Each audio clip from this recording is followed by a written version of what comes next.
Alrighty, ladies and gentlemen, it's inside the IFL. We're a week behind schedule due to personal issues, but we are back with our Atlantic Conference breakdown. And with me, as always, is Ed Ritter.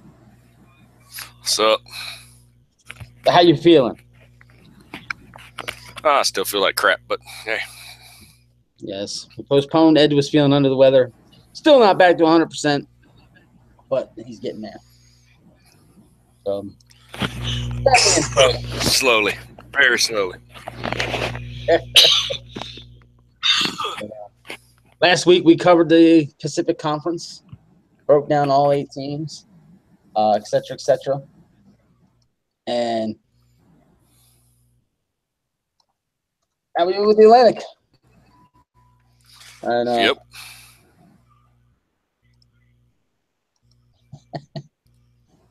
Mario Savage. Mario Savage is on the ball. He just posted that the show started live now. Yeah, yeah. I just had to pop up on my phone. Love it. Like when guys show some interest in getting involved. Good stuff. All right. Heck yeah. So we got 8 teams to cover today. All right. And Before we go into that, Mhm. let's cover all our announcements we need to take care of.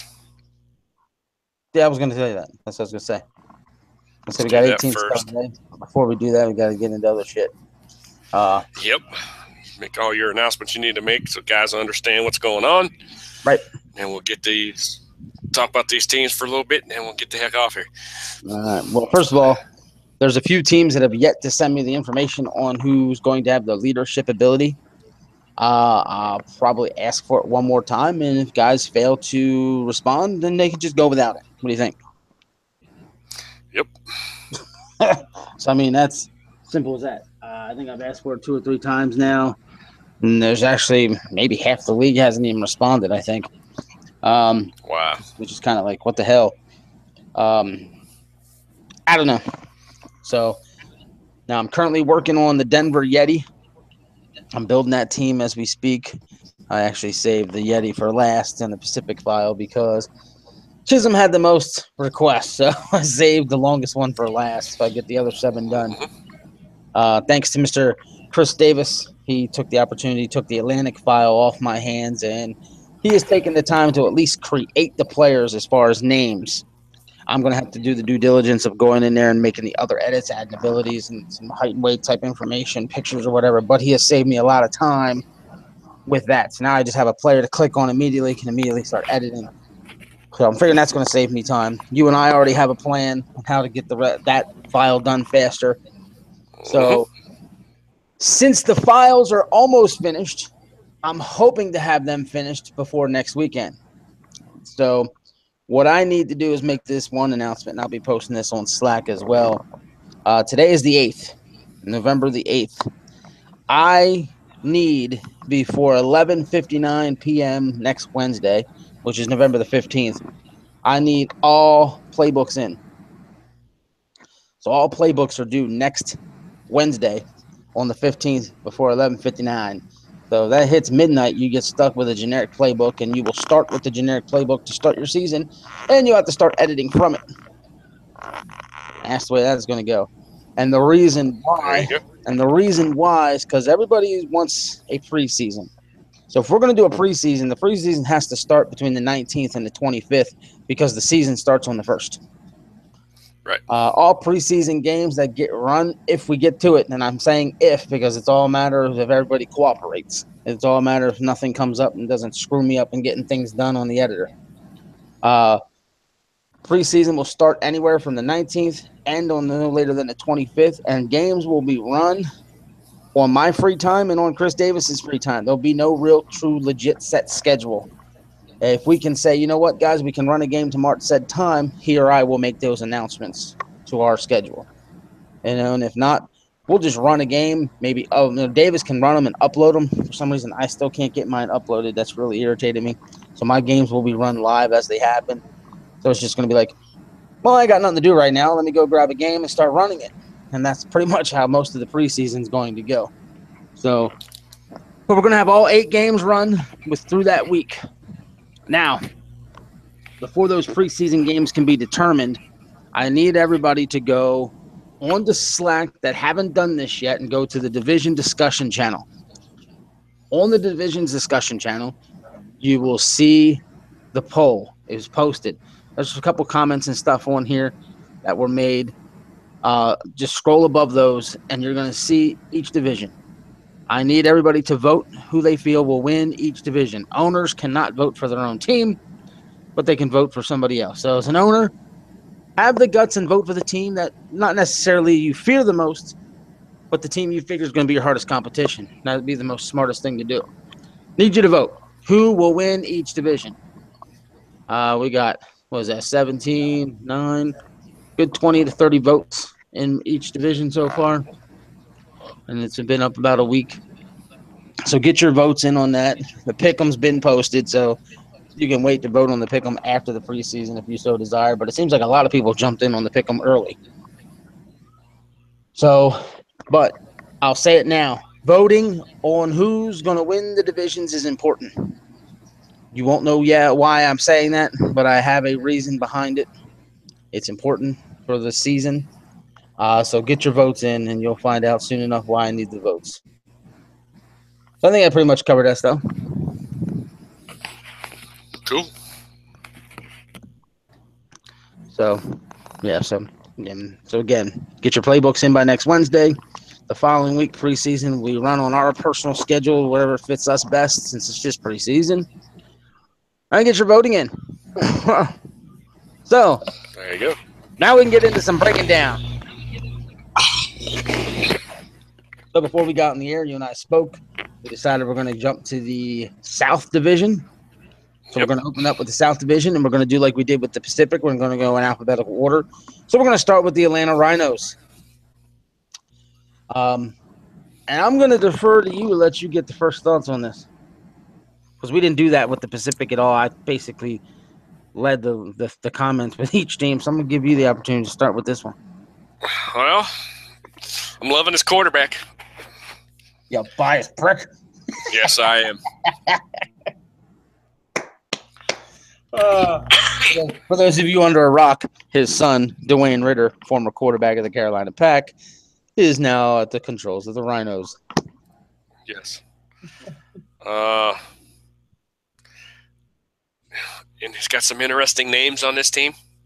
Just a few. His halfback is, like Booger Lynch. Booger Lynch. He's got an outside linebacker named Tank Sherman, and we'll get back to him. Yes. He's got a wide receiver named Pierce Waterloo. So, yeah. But what intrigues me the most, and you and I were already talking about this off the air, those 4 linebackers. Yes. Automatically, my brain goes, he's running a 3-4. You think? No question about it. He's going to run a 3-4. Mm-hmm. I'm not sure how, having them all bronze, if that's a good thing or a bad thing, but right. I guess we'll find out. Yeah, all 4 bronze linebackers, 2 inside, 2 outside. That's why you say 3-4 seems to be the way they're going. I mean, you would think, but if he doesn't, then my question would be, what the hell? If you're not going to 3-4 and you drafted 4 linebackers, you wasted spots. You wasted roster spots. I honestly believe that. I'm going under the assumption he's not going 3-4. What could be the plan? And I can't think of one. You tell me, because I couldn't figure that one out. So with him going 3-4, you are the most known 3-4 guy that we have in the IFL. So I know you love this idea that he's going to use, and like you just said, will it work with bronze players? That's the only thing that's got me a little nervous. But I ask you this. Is going 3-4 with all bronze linebackers still better, in your opinion, than going 4-3? Yeah. You are so convinced the 3-4 is the best defense. I love it. I fucking proved it. What else do I have to do? They're still non-believers. They're still the non-believers. You know that. I hate to toot my own horn, but goddamn, the stats prove itself. I can't. You can't argue with what you actually saw when he does the stats and everything. I mean, good Lord. But like I said, if he drafted all these linebackers and he doesn't go 3-4, then like I said, it was a waste of time. I don't have no clue why you would have done that. It just doesn't make any sense. But like you said, logic tells you when you see what he has, that's what he's doing. Right. Now, but hey, we could be nuts. Who knows? I mean, right. Now, Mr. Davis is saying in the chat room with 4 linebackers, a team's going to have to go 3-4 or 4-4 the entire game to keep all 4 linebackers in the game at all times, or it's almost as if you're wasting a star player. Your thoughts on that? Because it is a state. I agree. I agree with exactly what he just said. Yep. He could be going. Yep, he could go to 4-4. He could go to 3-4. But if you're going to use them all, you're going to have to go one of those to keep them in the game at all times, or it's a waste. Right. So can a team? Or there was no reason. So can a team going 3-4 get away with not running any dime or nickel to keep these star players on the field, or do you have to take that risk of leaving one on the bench to get into a more appropriate defense? You might. Yeah, you're going to have to. There are going to be times when you're going to have to go to, and one of them's going to have to be off the field. But right, that's the only thing that brings me to you. Like, we'll get to your team here in a little bit. With Boston, you also are 3-4. Your linebackers are gold and silver, so you lose a silver when you get out of 3-4 or 4-4. They're only losing a bronze. It's true. So, hey, we'll get into that. Now, you said you like the quarterback, of course. The running back, Booger Lynch, is a gold. Johnny Blades III is a gold corner, and I beat that horse to death on the last breakdown. I really think gold corners are not necessary, but I get why they're used. I can respect why they're used. The double silver wide receivers, I love. Me personally, I'd have taken Terry Stone from strong safety and made him a gold, moved Johnny Blades to silver to work with Champ Revis, who's also a silver. That'd have been me if it had been my team. As we already mentioned, the bronze linebackers and a tight end, a wide receiver, and another free safety. Or I'm sorry, his only free safety is at Copper. That's something that's why I wanted to bring up. A Copper free safety, and this team only has $5 million spent at the Copper.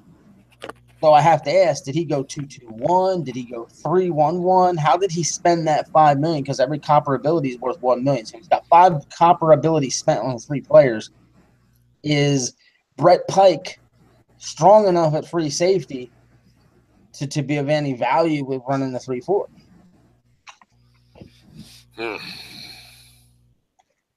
It's a good question. It's just something that I see the $5 million and it really sticks out to me. Right. Yeah. He could be. Then again, he might not be.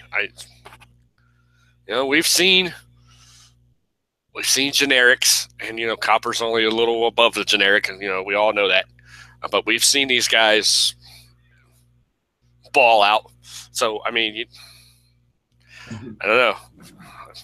Maybe he's hoping that'll happen. Right. I mean, he's a first year owner, so at this point he really has nothing to lose, I guess. So, experimenting. Maybe he'll figure something out quick. Mm-hmm. And then the tight end is already down to Copper, and I've noticed a lot of our teams have Copper tight ends, not even giving them a bronze status. So it's almost the norm anymore. We see a lot of Copper third wide receivers. But they got the 2 at silver, come back with the 3rd.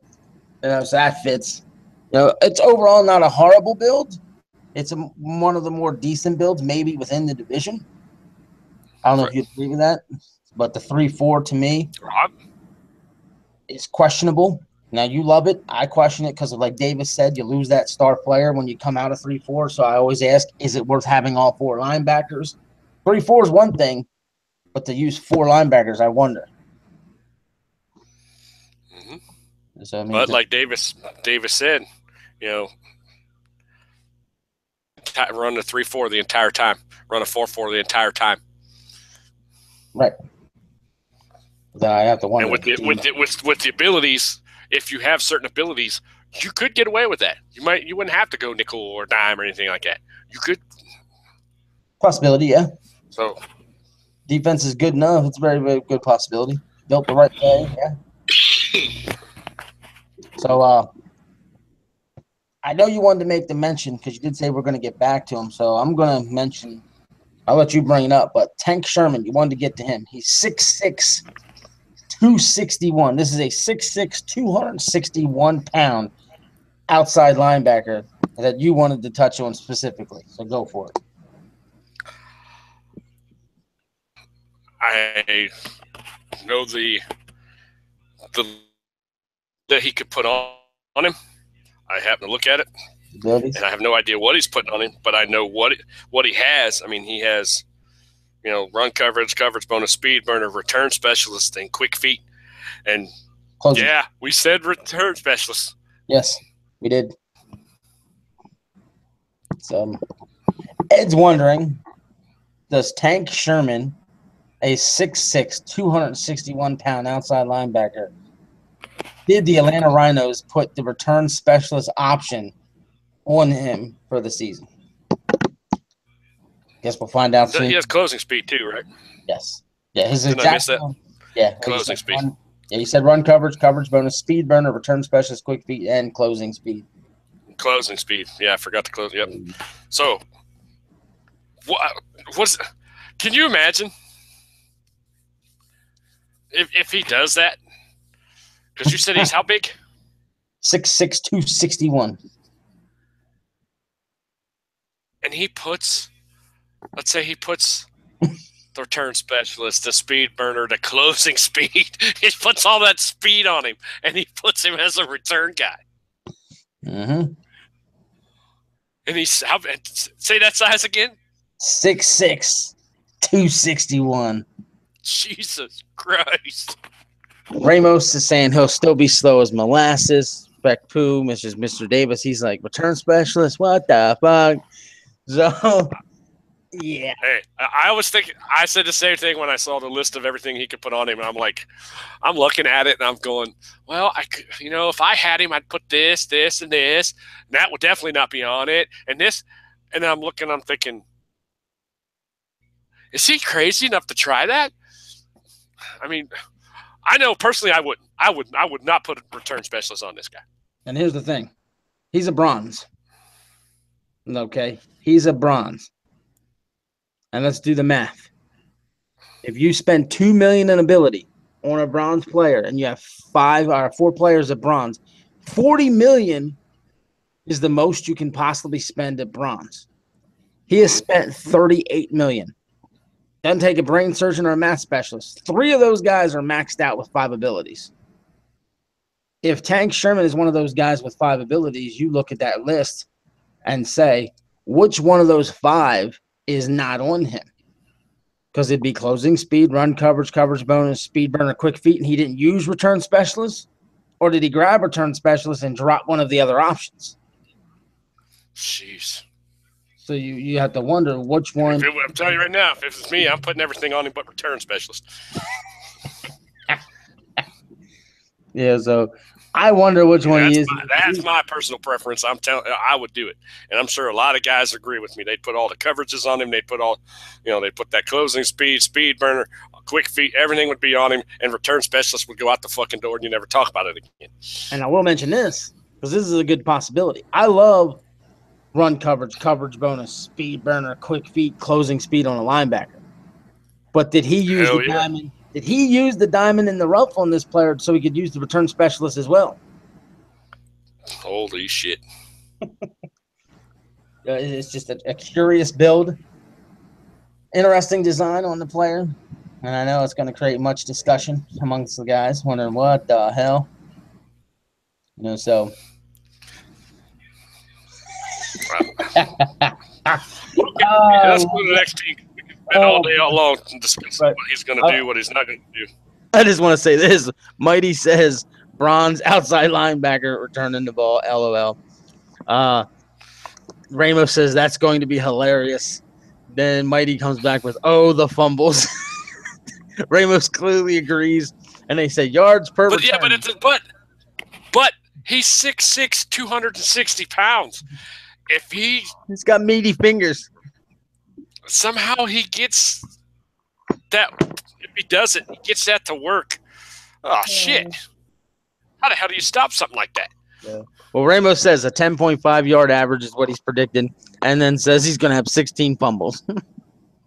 16 fumbles. 16 fumbles. Oh, shit. Yeah, it's wow when you think about it. I mean, these are good. But yeah, I'll say this before we go on to the next team. There's a reason you've never seen that in high school, college, pro. So, I mean, it's going to be interesting if he's going to use it for sure. I'm excited for it.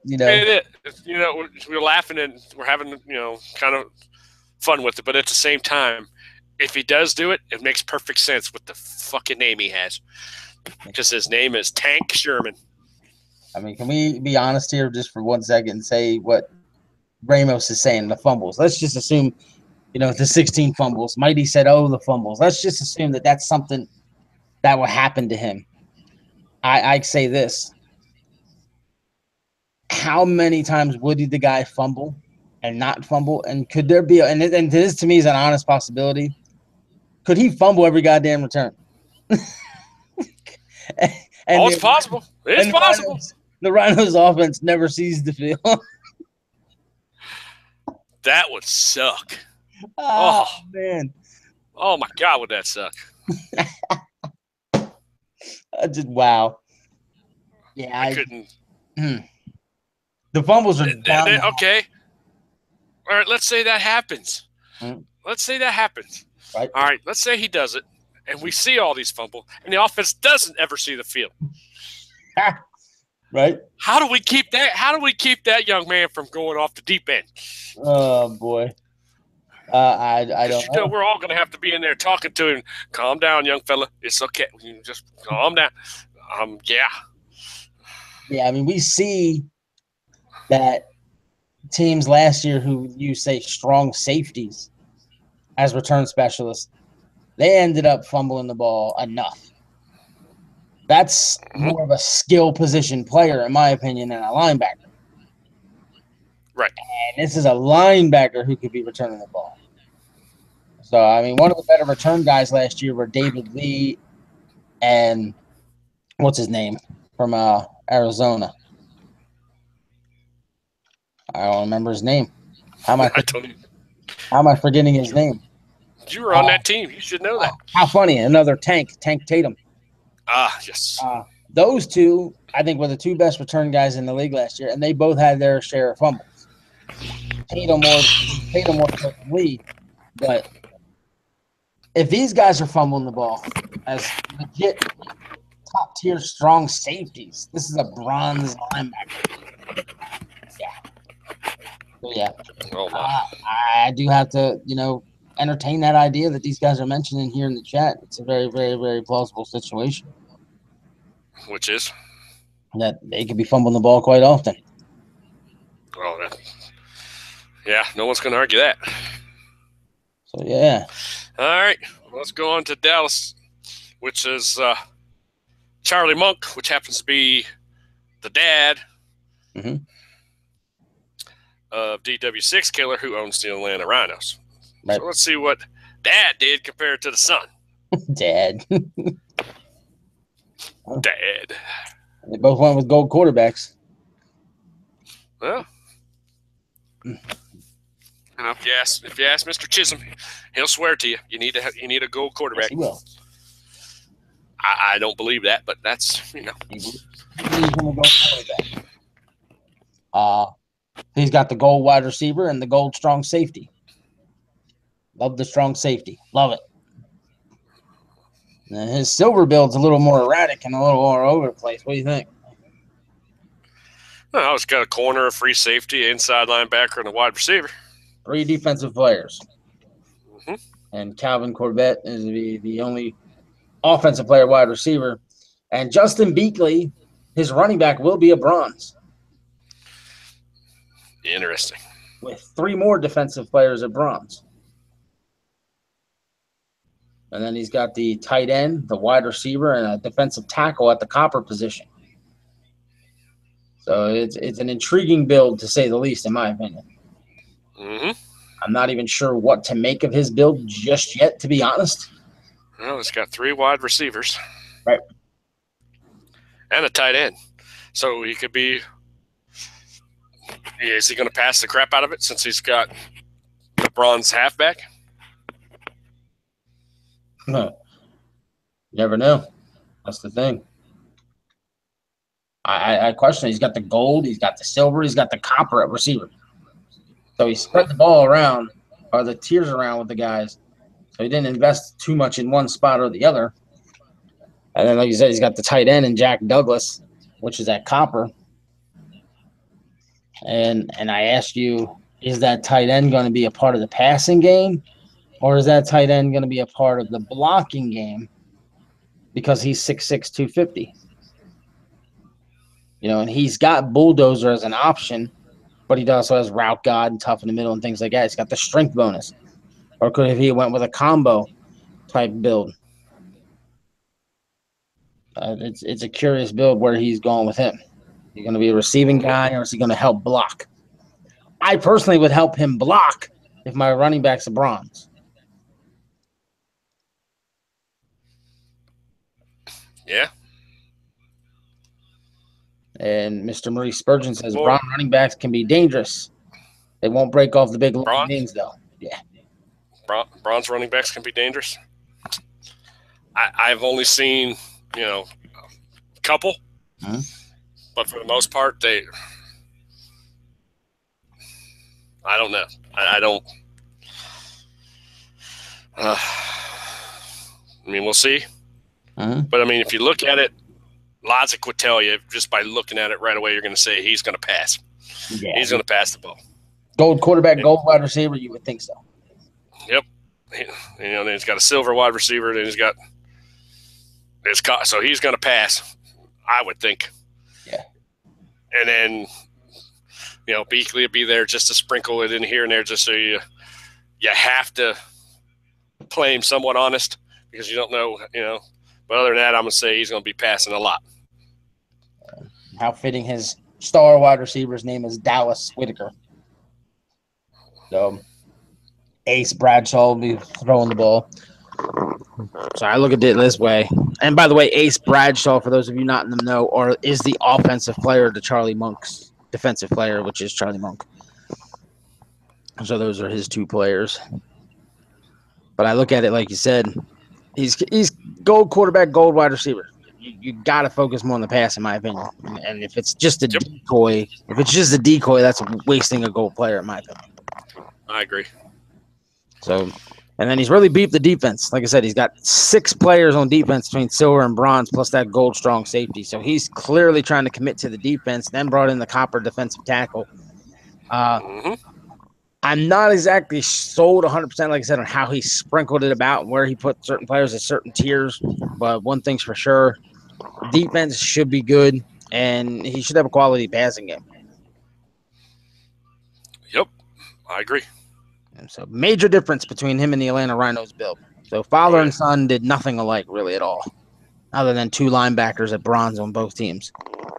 So really the only major thing, gold quarterbacks. So yeah. Can you imagine being at their house? Hey, look what I did. I don't care. Guess what I'm doing? Yeah, I want to go to their house. I forget what the date, which week it is. I'd have to double check it. But I know it's not too late in the season. I think it's week 3, but I might be wrong. No, I was wrong. It's week 4. Atlanta is at Dallas. So son goes to father in week 4. which is going to be interesting. And I'd love to go to their house and do that. And I actually could go to their house and watch that with them because they don't live too far from me. There's a real life friends, if you will. They only live in what's referred to as Denver, PA, which is above a city known as Ephrata. Yeah, I said Denver, PA. Don't go there. You don't want to go there. So you don't want to go anywhere named Denver. Yeah. So yeah, it's only like an hour drive from where I'm at.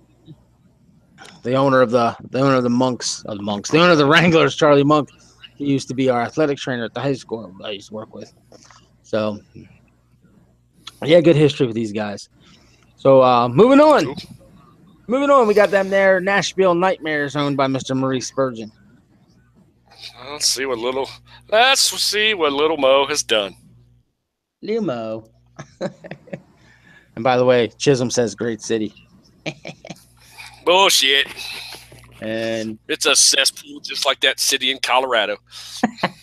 And Maurice says Ramos is the bronze running back whisperer. Yeah, we won't argue with that. So, but yes, back to Mr. Mo and the Nightmares.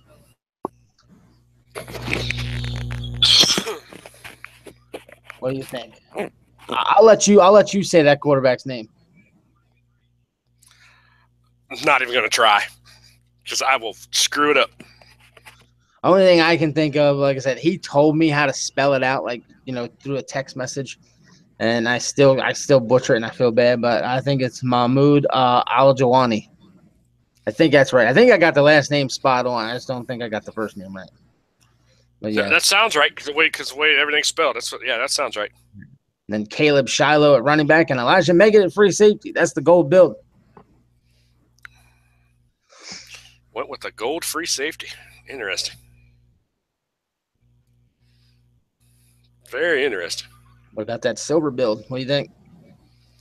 Let's see. Outside linebacker, 2 wide receivers, and a corner. Mm-hmm. Well, he's got your silver wide receivers that you love so much. Yes, he does. A lot of teams have that. Mm-hmm. And he's got the inside linebacker at bronze, the wide receiver again at bronze. So he's got 3 wide receivers, a corner and a safety at bronze. The strong safety all the way down at bronze. I wonder, but he does have the corner and he has the free safety at gold, so maybe that helps counter that, in my opinion. And what do you think about that copper selection? Tight end, kicker, and another free safety. Well, he's clearly going nickel, dime, something. Assume. Johann Sebastian Mastrapuro, the Baltimore Bulls kicker from last season, now moves on to Nashville. So, damn. It's one of the better names, I think, in the league. Johann Sebastian Mastrapuro. Sounds like a painter's name. I'm not sure what the hell it sounds like, but yeah. But yeah, I'm assuming nickels and dime, like you said. And based on the build, balanced. That's all I can think. Balanced. He can run or pass. Yep. I mean, I sit here, I'm looking at it, and I'm trying to think something that really stands out to me. And nothing jumps off the page like, oh, my God, that's great, or oh, my God, that's bad. Nope. He's pretty even across the board. And, yeah. And like you said, he's got my silver wide receivers that I'm fond of. But that doesn't mean it makes it a better or not good build. It's just something I prefer. Right. But he's got pretty much everything covered. He's got his receivers, his running backs, his corners, his safeties. He's thrown in the tight end, goes with a special teams guy trying to win the battle. And remember, Johan will also be the punter for this team if Maurice prefers to have him do both. I've not gotten a confirmation on one way or the other, and I might not even have asked him yet. So, he can win the field position on a punt. He can hit those deep field goals. And we've seen Coppers already do damage in this league, so solid pick. Yep, looks pretty good. So now let's see what he does on the field. If there was one thing you could change on that team, what would you do? Because for me, Elijah McAllister is not a bronze strong safety. He's a little higher than that. Yeah. I mean, I might even move him to gold, put Elijah Meggett to silver, and then move Moxon down to bronze. Because I'm one of those people, I believe linebackers at bronze is all you need. So that's why I was okay with Atlanta going all bronze linebackers. So that's just my personal preference. What about yourself? I don't know, because I've seen bronze linebackers do great. I've seen them look shitty. So we'll see. Well, the same thing could be said for gold quarterbacks. Yeah, I've seen them look good. You've seen them look shitty. So it's like I said, like I went on. Like we said in the last show, it's all what the AI wants to do. We have no control over it. So all you can do is hope you got the right build, the right abilities, and the right playbook. And if the AI says, "Hey, you got everything the way I want it," I'm going to help you out. Right. If it says, "Oh, no, you can't do that, so we're screwing you." And so, and people have been screwed by the AI. It happens. And Maurice has just confirmed in the chat that Mr. Johann Sebastian Master of Hero will indeed be the kicker and punter. Nice. So that's extra value and worth to the character. And that's the nice thing about our league, how you have that with the kicker and punter, because it almost gives you 2 star players in one. Right. I mean, it's almost like having 15 star players as opposed to 14. So yeah. Some teams don't like using it, some do. So to each their own. All right, now. That's right. We're going to cover Tampa Bay here in a second, and then when we're done covering Tampa Bay, I'm going to give everybody a little breakdown on what the community has thought so far on these 4 teams. But Tampa Bay Stallions, what do you think? He was keeping his gold tight end, I see. Indeed he did, but he doesn't have a second one. Last year he had the 2 gold tight ends. This year he's only got 1 at all on the team. Maybe he learned his lesson. Yep. But he's got that gold free safety. Yes. Got a gold quarterback. He comes back with a silver strong safety, 2 silver wide receivers, which I know you like, an inside linebacker. Bronze, he then goes corner, outside linebacker, halfback, corner. Right. And then he has his 3 defensive linemen at copper. Right. There's a lot that stands out for me on this one. What do you think? What stands out to you? Because there's quite a few things that stand out to me. Well, he's got $9 million on his copper, which means he's maxed him out. Right. He's maxed all 3 of his copper defensive linemen out. So that stands out. Yep. Let's see here. Let's see. What else? Well, while you look, I'll bring this one up to you. Both corners are at bronze. Yep, I was just getting ready to say that. Both corners are bronze. I don't know how I feel about that could hurt him. Because there's a lot of teams are going gold wide receivers. Well, in the division, there's 1 gold wide receiver in Dallas Whitaker. So it helps within the division. Now within the conference, let's see. There's a gold wide receiver in Baltimore. Yes. There's a gold wide receiver. That's it. So there's only 2 gold wide receivers in the conference. So then I guess it's not shouldn't be too bad. So maybe it doesn't hurt him as much as we originally thought, but still. Yep. Put him both bronze, I wonder. I honestly think I might have moved one to at least silver. As to who to move out of silver, I don't know, because the way the gold tier set up, is Punky Streak really needing to be gold? Does he have the plan? Can he figure it out? Did he go and pay a couple $1 million to go to the tight end whisperer school? Okay. Is that what the going rate is now? Yeah, it's the going rate. $1 million?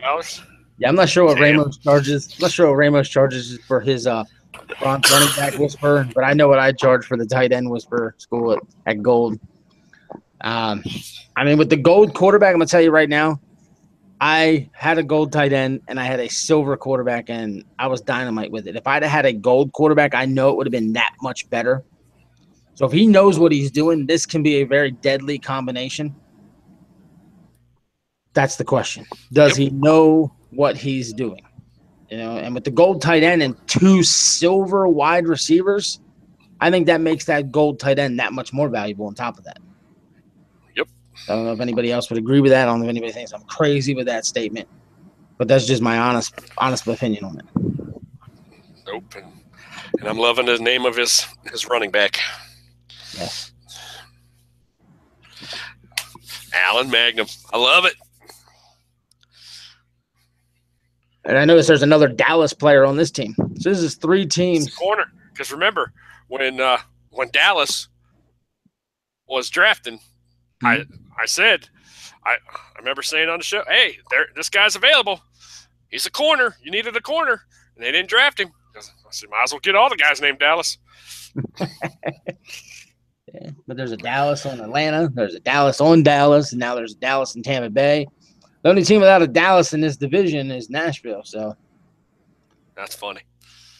But yeah, there's a lot of Dallas players here within this division. But it's going to be an interesting 4 teams here, all different types of builds. I mean, we got 2 teams with the free safeties. You know, we got a team with the strong safety. The one thing that does stand out in this division in the South, all 4 teams went with gold quarterbacks. Wow. So that was one thing that stood out for me when it comes to all 4 teams. You know, you got 2 with the gold running backs, and then you have 2 with bronze running backs. So Nashville and Atlanta got the gold running backs. Dallas and Tampa Bay got bronze running backs. So I mean, there's some comparison things here with each team. So to me, it's a wide open division really, because we don't know what Monk, Six Killer, or Spurgeon are going to bring to the table as owners. We saw what Diamond did last year. He started to figure things out late, but it was too late. It was too late. You know, but he figured it out.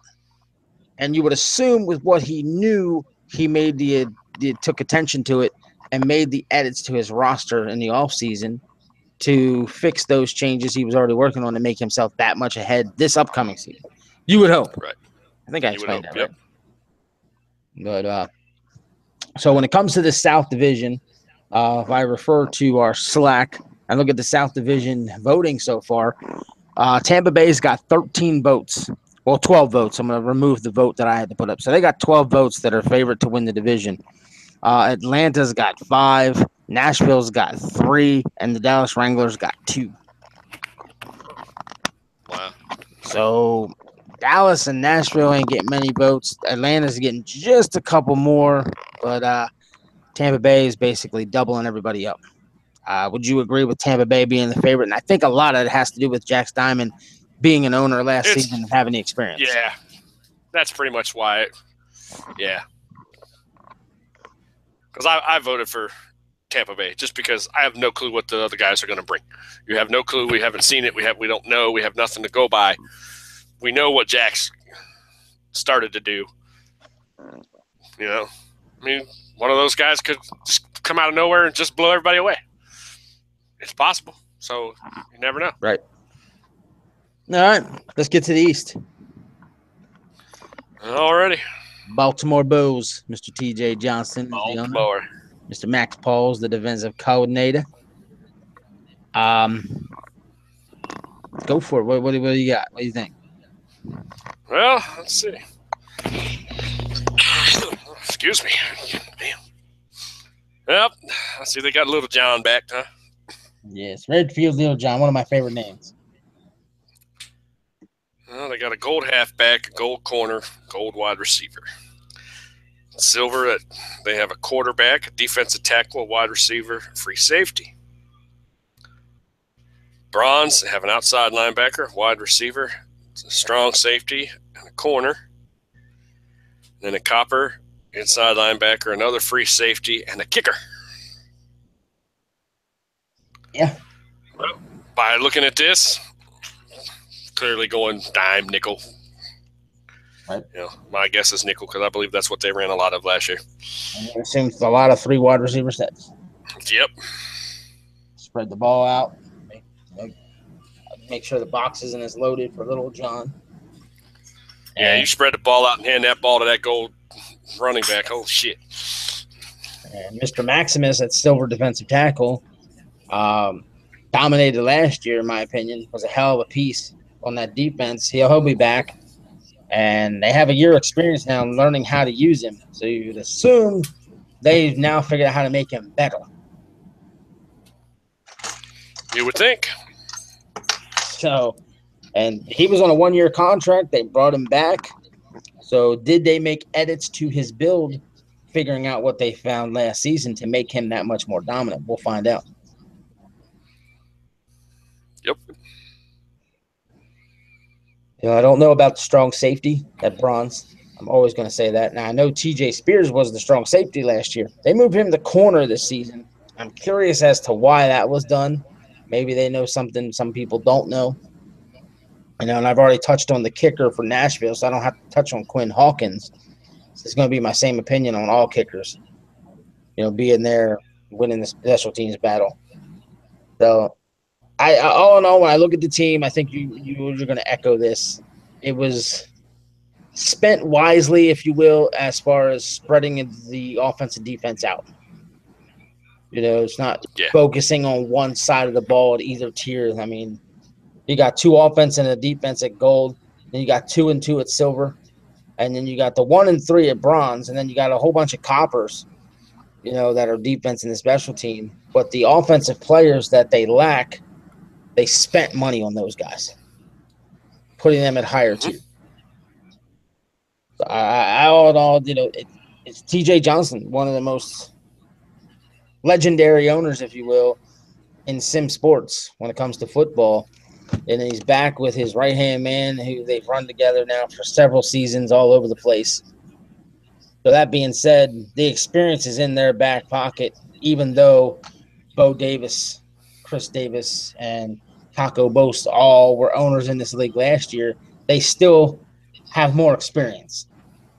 Mm-hmm. So that alone could also make a huge difference for this team. Right.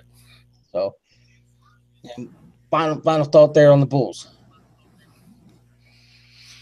Typical Bulls team. It's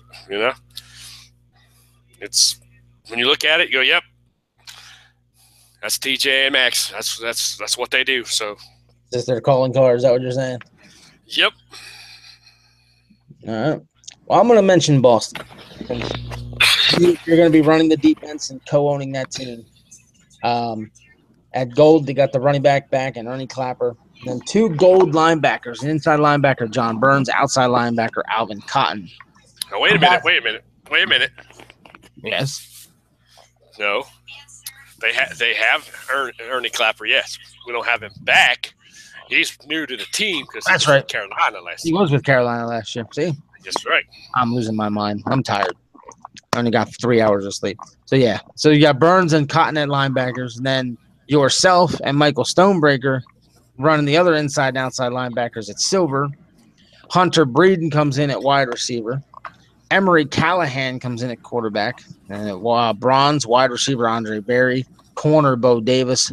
Strong safety, Isaac Butler. Corner, Mike West. Then at copper, free safety, Lee Dean. And then Ben Pike and Roderick Moxon, 2 offensive guards, come in at the copper position.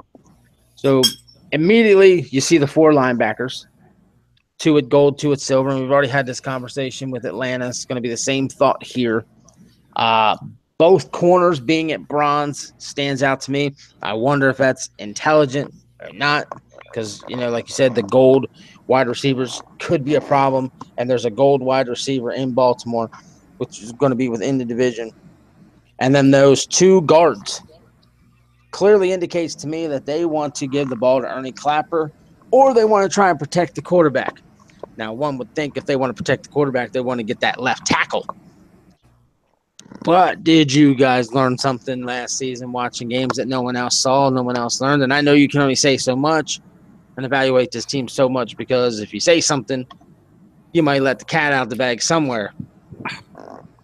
I'm pleading the fifth on this. I'm not saying nothing. So, but I have to ask. You and Bo Davis had to be aware, spending all that money on linebackers, if you went into nickels and dimes, you would lose one. You had to have been aware of that. Oh, we're well aware of that. Well aware of that. But my question is, why is it worth the risk? Why is it worth taking a silver? Because there's going to be a silver linebacker that comes off the field. Why is it worth taking him off the field for a nickel and then losing more than one when you got to go in the dime? Or do you plan on not using that formation, which is something you can't say? Because that'd be giving up too much info. Because I'm going to tell you the same thing I always tell you. I don't sweat shit. Nothing makes me nervous. I don't freak out. I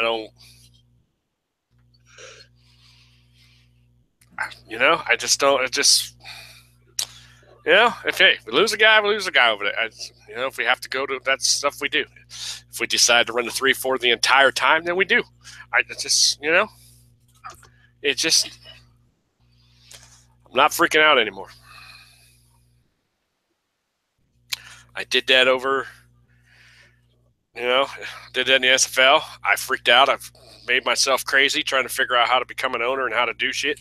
And I will not do that again. All right. Because it's not worth it. To me, it is just not worth driving myself completely nuts over a video game that I have no control over.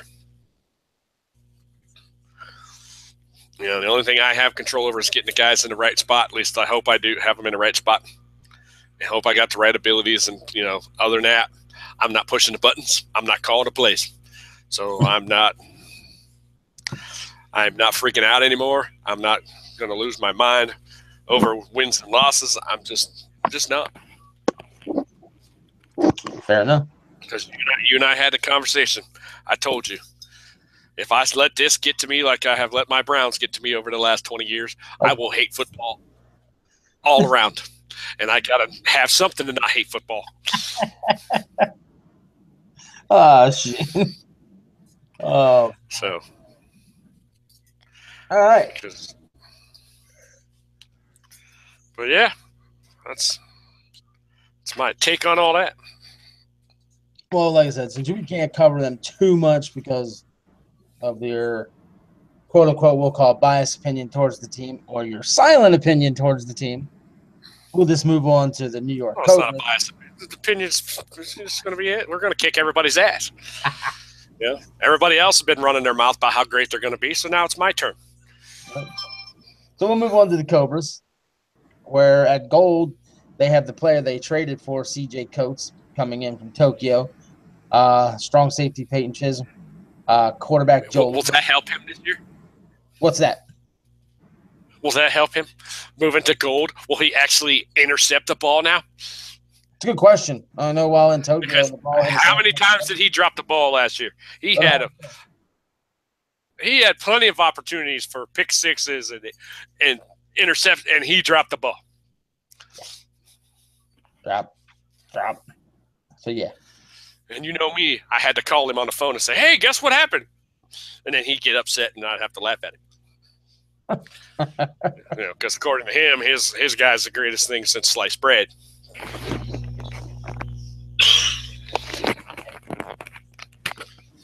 And you have to wonder.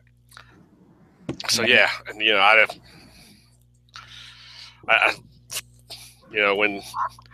when Taco made that move and got him on his team, I immediately started to laugh. Okay. Yeah. Well, we talked about this on one of the shows because of all their history and everything else. Yeah. Yes, because if CJ's finally got his internet working and everything, and he starts getting on Slack more and getting during the game, and stuff's not going, they're going to go at it. You know it. Of course. It's going to be great. So I'm telling everybody now, if he gets his stuff working and he's on there, the New York Cobra game is going to be interesting because these two guys will argue. It's going to be great. But moving on with the build, Zeli and Ritter return at silver receiver. Last year they were gold. Taco himself is an inside linebacker at silver. No, Zeli was a silver last year. That's true. Ritter was a gold, and he moved him to silver, which my son got a little pissed off about that. Hey, that's what I told you. That's how tired I am. So I'm so out of it right now. But yeah, Theo Flood. Why? He says, why did Taco do that to me? I was like, you got to talk to Taco. That's not my job. Taco. Just because I'm your dad, I said, doesn't mean I'm going to get on there. What the hell? Why don't you? I said, I'm not doing that. You're your own agent. That's what I told him. I said, you got a problem with it? I said, speak up. Yeah, you're your own agent. Deal with your own contracts. That's what I told him. And Theo Flood. I told him, I said, before we get going on here a little bit, and I told him, I said, well, go back and watch the games. And he watched a couple of them with me, and I showed him. I said, look, how many times you running down the field and they're not throwing you the ball? He says, a lot. I said, so he moved you to silver because he probably felt he was wasting a gold. Possibility. And he goes, oh. And he kind of said, oh, maybe that makes sense. I said, so there you go. I said, just got to relax. I said, you're still you're still a damn good tier in the league. I said, it's not like you're copper. I said, if you would have went from gold to copper, I said, then I think you could have had a legitimate gripe about it. So, but we also got to take into consideration, him and Dwayne are only 10, so they're still learning all this stuff. Yeah. All right, but yeah, so he's got a gold corner. There's your gold strong safety that you love so much. Right. Yeah, gold quarterback, which I'm sure Chisholm rubbed off on him a little bit with that one. And as you were saying, 2 silver wide receivers, which you like. Mm-hmm. There's Taco at inside linebacker. And another interesting name in the league this year, Theo Flood, a halfback. Mr. Theo Flood, who's one of the smallest players. Yeah, I was going to say, he's when we were talking about the last time, he's very small. 5'6", 170. So, little tiny. He could get killed the first game of the year and miss the rest of the season. Well, he'd have to get hurt every game and miss the season. Yes, I understand. I know. But since we can't do – that's another thing that pisses me off because we can't do injuries. But Bronze – But, At bronze, he's got a second corner, and he's got his free safety in Graves. Bobby Monsoon's at outside linebacker. He's got a third wide receiver in Quentin Huff, and then he's maxed out all 3 of his coppers because he's got the $9 million spent on defensive end Danger Moon, who was a beast last year. Danger Moon had 7 sacks, I think, in that one game. Then he's got Denzel Mayweather at outside linebacker, and then he's got his kicker punter in Helmet Bosengeist. You could try that. Helmet you could try that. I guess it's Helmet. Helmet both. I think it's Helmet, but I know it's Bosengeist. So I was shocked to see Taco spend money on a kicker punter. I really was. I'm okay with the bronze corner because he's got the gold corner. This is when I'm okay with a gold corner. I'm not shocked because it is Taco. Yeah. It's still a build when I look at it. I'm not sure what I think of it 100%, but it's not too bad a build. And he's got experience from last year. I think he's learned a lot. As we can see, the team's changed dramatically who's in what tier. Right. So it's a good, where's his mind at? It's a good question because I'm not going to try to guess because, we are talking about Taco. This is the guy who posted what he posted on Slack earlier. So, oh, my God. Yeah, and Mr. Davis says Theo Flood is going to be our version of Tariq Cohen, literally. That's a possibility. Somebody's knocking at the door? All right, hold on for a second. Somebody's knocking at the door. Knocking on the door.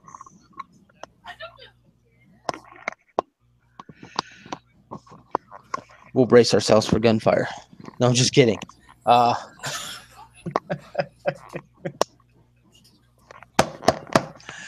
man. But yeah, get into it.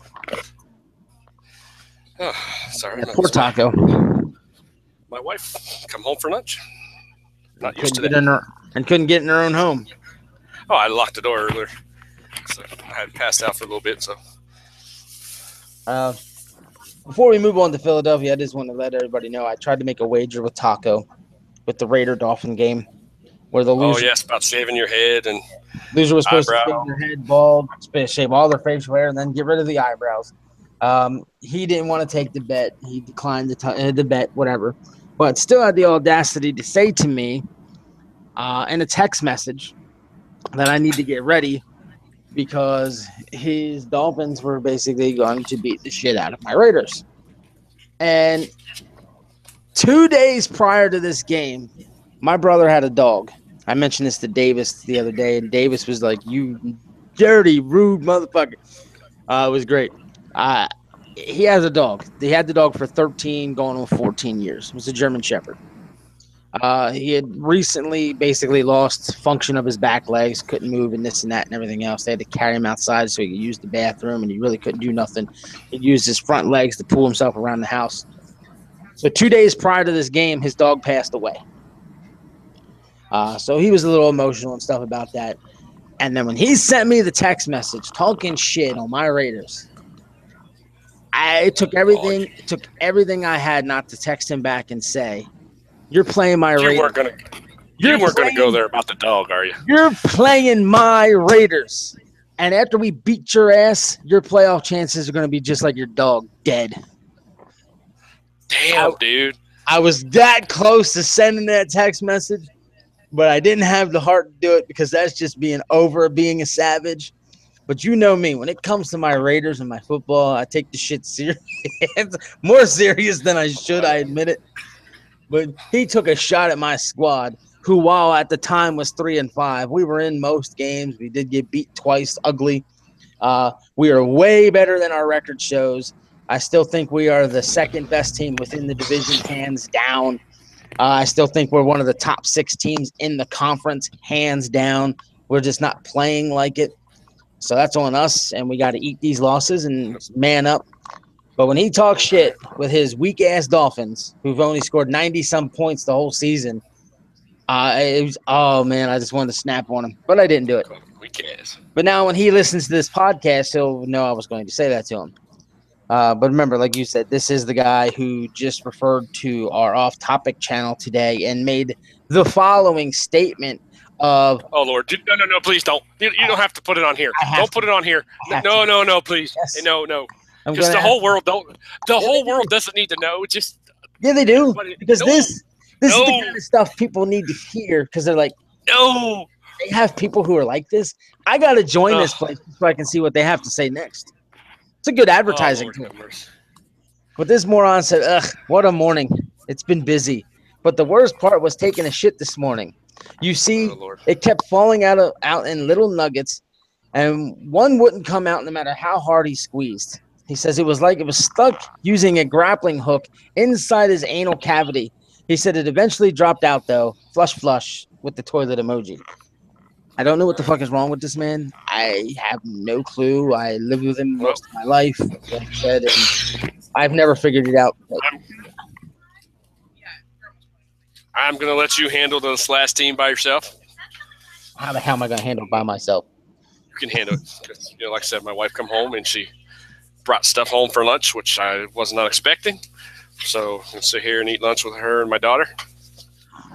So we got to go to the Philadelphia flight. It's going to be hard to have any interaction with myself.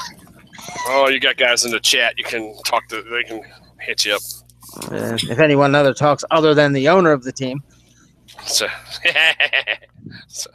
But yeah, let me jump here so we can eat. So. Alrighty. All right, man. Yep. All right, later. All right, well, Philadelphia, Chris Davis. They got Cody Ewing, a defensive coordinator, coming over from New York. And Cody, of course, will have his quarterback, King Cannon, being the starting quarterback with the flight, going to bronze, where he was a gold last year. But getting to the build, Dick Dawkins will be at strong safety. Love it. G.T. Williams, which was the first pick in the draft, at corner. Ethan Cobbs will be at the tailback position. Double silver wide receivers. Love it. A silver corner and a silver outside linebacker. And then at bronze, there's the quarterback and King Cannon, inside linebacker Nate Ryans, free safety Sean Taylor, who was a beast, an absolute beast last year for New York, and wide receiver Charlie Powers. Then at copper, they have outside linebacker Shea Reed, wide receiver Landon Skipman, and they have an offensive lineman in Dan Bostrom. First things that stand out, like I said, I love the strong safety at gold. Then you see the 4 wide receivers, 2 at silver, 1 at bronze, 1 at copper. So you got 4 wide receivers with a gold running back and an offensive tackle. Or I'm sorry, guard. So that tells me this team doesn't want to just throw, they want to run. They don't want to just run, they want to throw.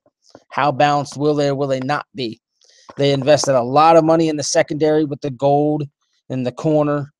The gold, silver, strong safety and corner, and then come back with a silver corner. Then they have the free safety at bronze. Not sure about the free safety at bronze, but when you have that much money spent at gold and silver, it's probably going to be worth it. Sean Fuller running that outside linebacker spot at silver could be a help as well.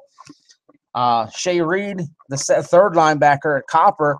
So they've covered all his linebackers. He's one of the few teams that didn't have any kind of defensive lineman. So it's an intriguing build, to say the least. Davis wanted Ed's topics, his opinion, but too bad. And we got guys in there that are in there talking right now. Some guys that aren't talking. So if anybody has opinions on this Philadelphia flight team, by all means, please share it. I can drop it here on the air, and create some small, quick conversation before we cover it. And then as I wait for that, I'm going to refer to Slack here, and I'm going to go to the discussion within the divisions again and let everybody know what the fans or the community, whatever you want to call it, are thinking right now. But in the East Division, Baltimore is ahead with 11 votes. So who's going to win the division? 5 for Philadelphia, 4 for Boston, 2 for New York.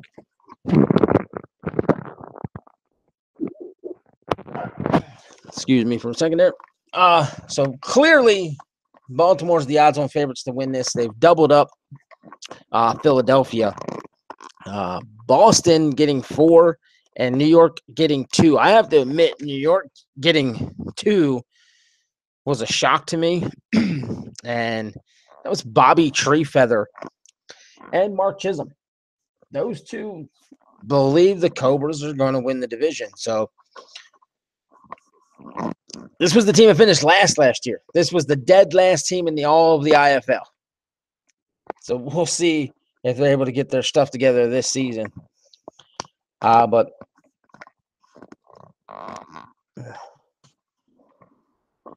I sent Ramos an okay on Slack so he can hear me. All right, getting back to the chat room. Let's see.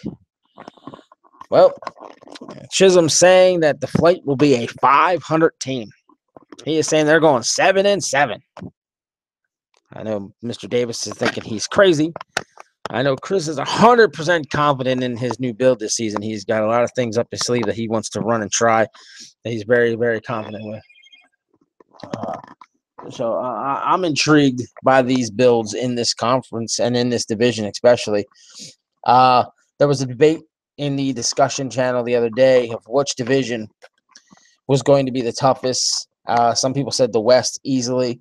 I have to say, if it's not the West, I'm going with the East.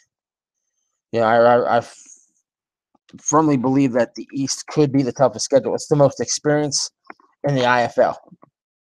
That's the only thing that matters to me is IFL experience, because the IFL is a different breed. It's it's an exciting breed. We run things differently than anybody else that runs sim sports of anything. We make ours as realistic as possible. We try to use anything and everything we can to make our league real. We don't want to have that Madden feel. We don't want to have that type of stuff where a player progresses and degresses and things of that nature, because it's unrealistic to real sports. Because quite frankly, most players are who they are from week 1 to week 16, week 17. They get better in the off season. That's when progression takes place. But with all pro football, we want to stay all pro. We don't want to turn our platform into anything Madden-esque. So I'm digging these builds with this team here in the East. I really am. I can make a case for all 4 teams. This might be the only division where I can make a case for all 4 teams. I know we covered the North last week. When I look at the North, I can only make a serious case for about 2 teams, not really for the other 2.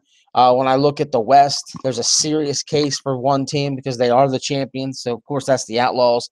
The other 3, you could possibly make a case for, but one of them, I can easily step off of it, like easily. And I'm not, like I said, I'm not going to expose which team's which, in my personal opinion.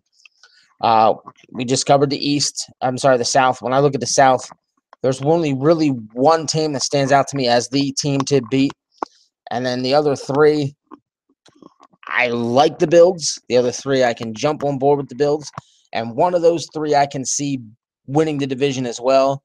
But the other 2, I really can't see it happening. But with the East, I can make an honest, legit case for all 4 teams. Each of the 4 teams give me a reason to be afraid of them because of certain things within their builds, within certain things that I've seen them do and not do last season. How much have they corrected or not corrected it? I mean, in the case of Baltimore, they bring back the same 2 guys that were running the ship, so they're not skipping a beat. New York lost their defensive coordinator. Boston brings in a defensive coordinator. And Philadelphia brings in a defensive coordinator. So 3 of these 4 teams have a 2-headed monster at the controls. 3 of the 4 teams have defensive coordinators, while 1 team's all by himself. Sometimes being all by yourself is the better ticket. Who knows? But I can make it, like I said, I'll say it again. I can make a case for all these teams. Each team has something that I'm afraid of. But the Atlantic Division, I think, goes through the East. I really do. I think the East is going to be represented in Victory Bowl 2 because I just like more of the teams. I might like all 4 of the East teams. I might like all 4 of the East teams over all 4 of the South teams, and that's a strong statement to make right there. I don't know what guys in the chat room are thinking on that statement. But, yeah, I really would have to really look at this to come up with an honest opinion.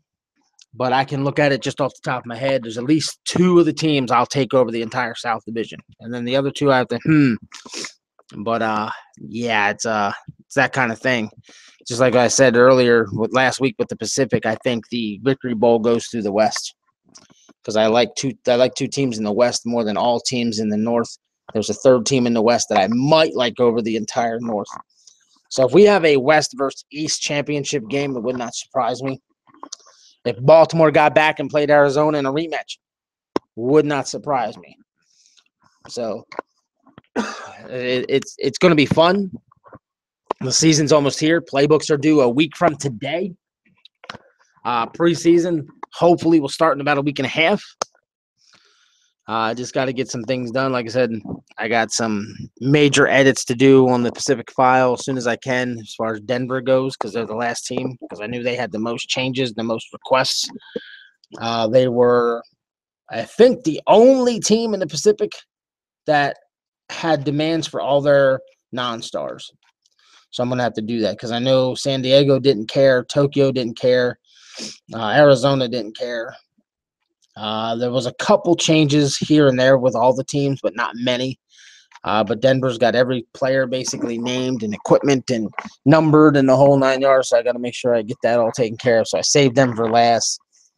And then, like I said, the Atlantic Division is semi-done because Chris Davis edited the player names and everything for me. So now all I got to do is just go in there and edit those individual players with their particulars, and then that file will be done. So I have to have everything done by not this upcoming Monday, but the following Monday, or Sunday rather, so we can start the season. So I got a week and a half to finish one team and then make sure I get the Atlantic Division completely squared off and ready to go. That's the one thing I'm missing here in the IFL, and that's a crew of people to help me work on everything because I pretty much do most of this stuff on my own. So Ed helps me with the podcast. Chris helps me with games, and outside of that, everything rests on me. So it'd be nice to get a staff. I'm looking for more streamers. I'm going to mention that here now. If you think you can stream games for us, let me know. We'll take some weight off my shoulders. We'll take some weight off Chris's shoulders, and we can get more guys streaming games. That'd be fantastic. So if it's something you'd be interested in doing, by all means, let me know in a message on Slack, and we'll get to discussing it. So I'm going to go to the chat real quick, see if there's anything being said. If not, We'll move along. Well, I told you I didn't care. He says I'm new. Yeah, he did fill it all out. You can message me on Slack. We'll work it out. I don't care either way.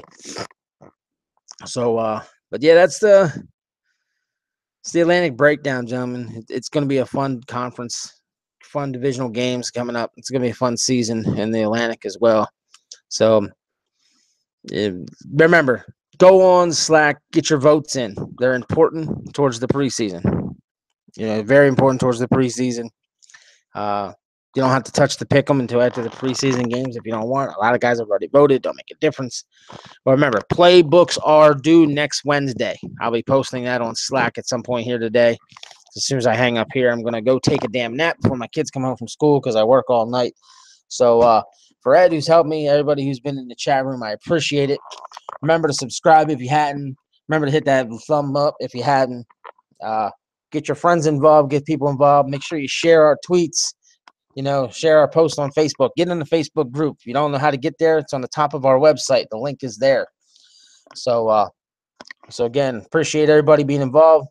And so for Ed Ritter, this was Doug Bose. This was Inside the IFL, and I'll catch your ass down the road. Later.